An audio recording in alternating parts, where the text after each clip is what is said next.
Okay, thank you all very much. We're here to acknowledge the 24-person team from Metro Louisville, Louisville Division of Fire, and Jefferson County Special Operations team that went to help North Carolina when they were in need during Hurricane Florence. The process that this happens, we get a request from State Emergency Management after they receive a request from the state that's in need, and then we try to fill a team that that's actually requested. So this time it was Water Rescue Resources. We were able to fill two 12-person teams, one again from Louisville Division of Fire and one from the Jefferson County Special Operations team. One of the first things that we look at before we deploy to something like this is the resources left in our county and Louisville Metro to make sure that we still have adequate resources for weather events that we need to take care of as well. I want to thank Mayor Fisher for his support on everything that he did to help us get you all to North Carolina, and for him to say a few words.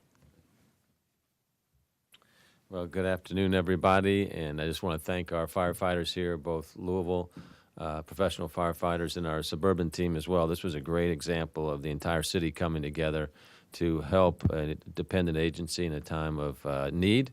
Hopefully we'll never be in that situation, but it's wonderful to see our public safety agencies work together that way.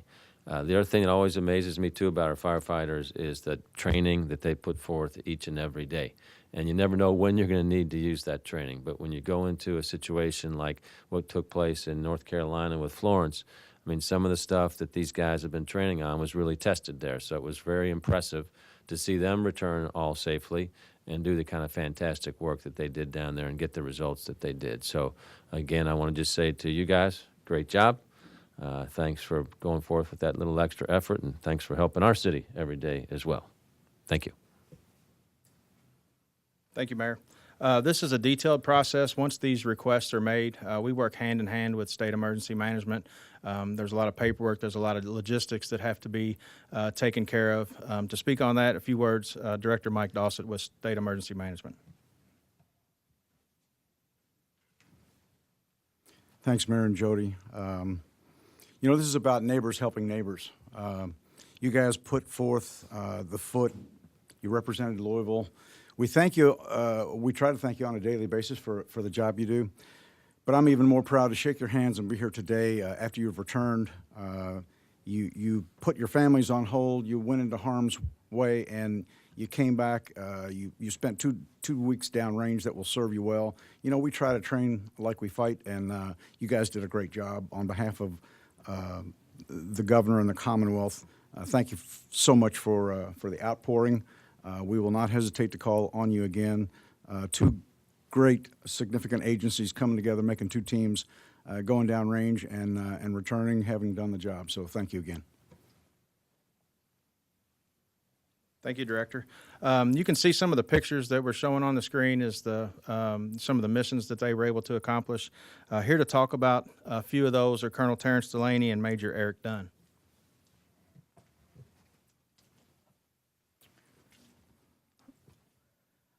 We got mobilized to go on Wednesday. We arrived late Wednesday night to Raleigh, North Carolina.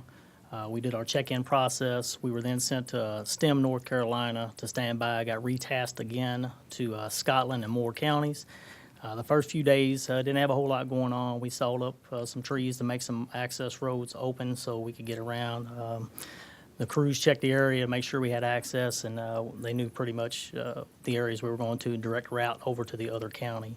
On Saturday afternoon, we had made a few runs into Scotland County on water runs. We were released that night. Sunday afternoon, we were called back and remained there throughout the night into Monday.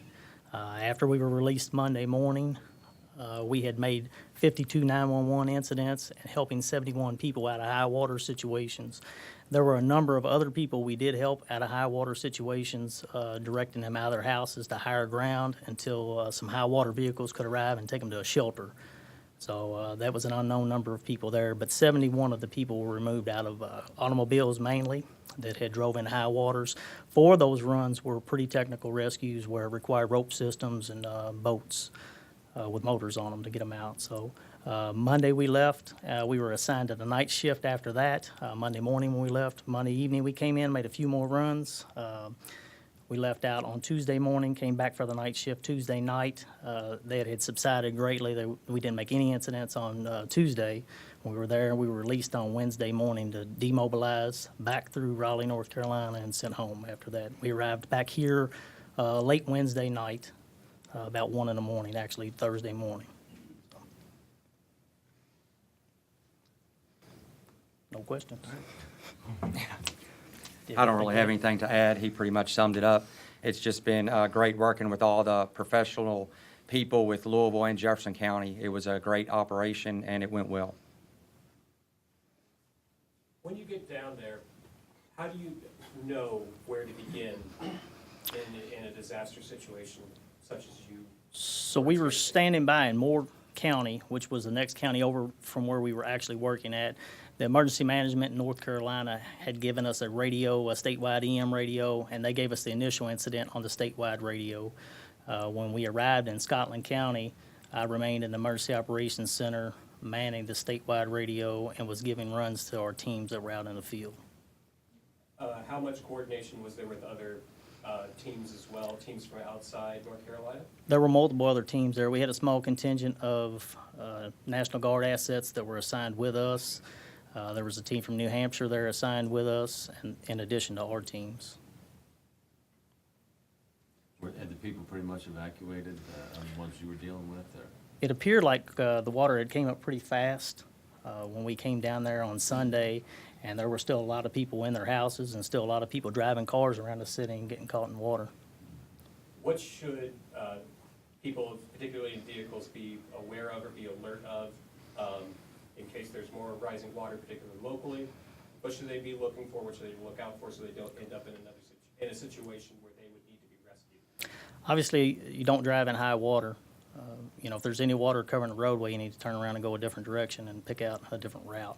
So do not drive in high water. How quickly can it turn into a situation where you're fine and then you're going to need to be rescued? Well, just several inches of water, 6 inches to a foot, is going to displace your vehicle from the road. We had several incidents that they responded to that cars did get washed off the roadway. One of them pretty technical. We talked about, there's a couple pictures of those. Those are the nighttime pictures where they actually had to set up rope systems and send people out on a boat, ferry it out to the vehicle to get some people out of vehicles that had been swept from the roadway. So one of them was about 35 feet off the street. The other, that was probably the most dramatic. The other two were really pretty close to the street. But, again, they had been swept off the roadway. Was that 35-foot rescue the most difficult for you guys? I'd say that was the most challenging. They had several cars that were submerged, and they had to have boats to get out to the automobiles. But the 911 caller stayed on the phone. It swept at about 35 feet off the road. He was unaware where he was at. He had said he was on his way to Myrtle Beach. And the dispatcher actually knew the area pretty well and got the crews there pretty quick. But they took, we sent the entire team there. So the 23 of the 24, I stayed in the Emergency Operations Center, went out to the scene. They had rope systems set up. Made an attempt with one boat, wasn't successful, repositioned, set up a different system, and was able to get people out onto the car the second time around.